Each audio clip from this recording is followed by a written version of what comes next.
আতা আস-সুলামি রহিমহুল্লাহ থেকে বর্ণিত, তিনি বলেন, একবার অনেক দিন ধরে বৃষ্টি হচ্ছিল না। একদিন আমাদের নেতার আদেশ মতো আমরা সালাতুল ইস্তিসকা আদায় করতে গেলাম। যাওয়ার পথে সরু গলিতে দাঁড়িয়ে থাকা একজন লোকের সাথে আমাদের দেখা হল।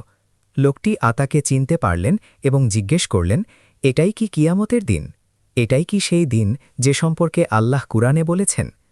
সে কি জানে না যে কবরের ভেতর যা কিছু আছে যখন তা উত্থিত হবে? সূরা আদিয়াত আয়াত ৯।